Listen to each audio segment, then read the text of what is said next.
नमस्कार शेतकरी बांधवांनो, ॲग्रिकल्चर हवामान या यूट्यूब चॅनलवर आपलं स्वागत आहे. मित्रांनो, या व्हिडिओमध्ये आपण रब्बी हंगामातील चणा पिकाची लागवड याबाबतची माहिती घेणार आहोत. म्हणजे चणा पिकाची संपूर्ण माहिती या व्हिडिओमध्ये आपण घेणार आहोत. मित्रांनो, या चालू हंगामामध्ये सोयाबीनच्या काढणीनंतर आता शेतकरी वर्ग हा रब्बी पिकाकडे वळलेला असून बऱ्याचशा भागामध्ये रब्बी पिकाच्या पेरण्या ह्या पूर्ण झालेल्या आहेत.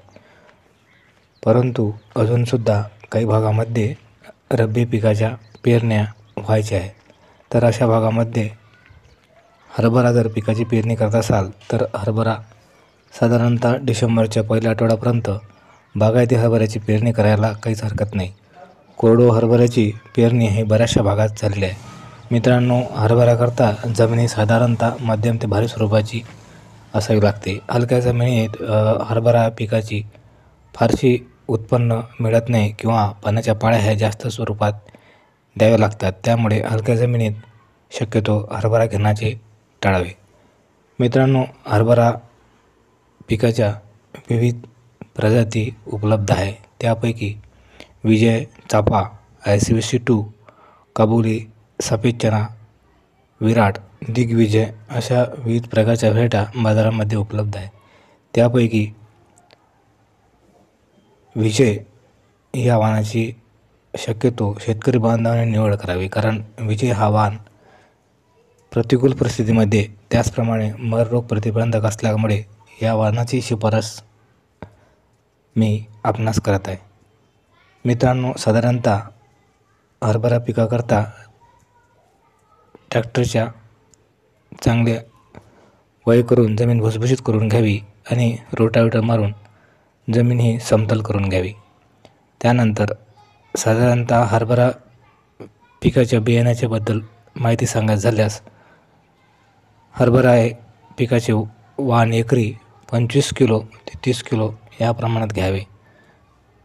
विजय जर वाण आपण लागवड करत असाल तर विजय वाण हा एकरी 25 किलो या प्रमाणात घ्यावा.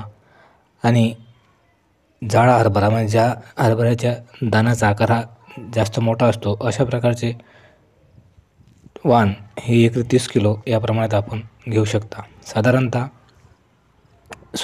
चणा या पिकाचे 2 ओळीतील अंतर हे 18 इंच ते 22 इंच म्हणजे साधारणतः 1.5 फूट ते 2.25 फूट या प्रमाणात असावे.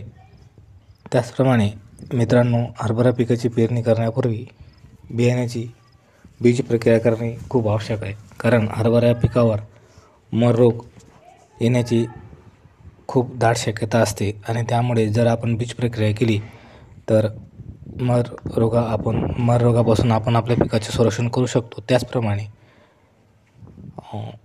ज्याला आपण रायझोबियम म्हणजे जैविक बीज प्रक्रियासुद्धा आपण बियाण्याची करून घेऊ शकतो. तर मित्रांनो, बुरशीपासून संरक्षण करण्याकरता रासायनिक बीज प्रक्रियेत वार्डन, त्याचप्रमाणे थायरम किंवा कार्बेंडाझिम यांचं 2 ग्रॅम प्रति किलो या प्रमाणात औषधी घेऊन आपण बीज प्रक्रिया करू शकतो. त्याचप्रमाणे रायझोबियम 2.5 ग्रॅम प्रति किलो या प्रमाणात आपण घेऊन बीज प्रक्रिया करू शकतो.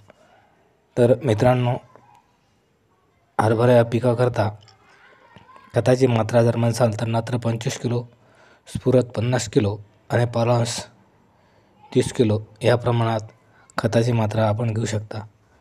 मित्रांनो, चांगल्या उत्पन्नाकरता हरभरा पीक हे तणविरहित ठेवणे खूप गरजेचे असते.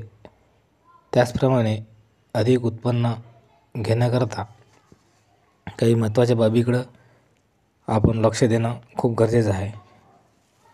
त्यातली सगळी महत्त्वाची बाब म्हणजे पाण्याचे योग्य व्यवस्थापन. कारण चणा या पिकास जास्त प्रमाणात पाणी दिले तरसुद्धा नुकसान होते आणि कमी प्रमाणात पाणी दिले तरीसुद्धा हरभरा पिकाचे उत्पादन हे नक्कीच कमी येते आणि त्यामुळेच पाण्याचे योग्य व्यवस्थापन करणे गरजेचे आहे. त्याचप्रमाणे पीक हे तणविरहित ठेवणेसुद्धा गरजेचे आहे.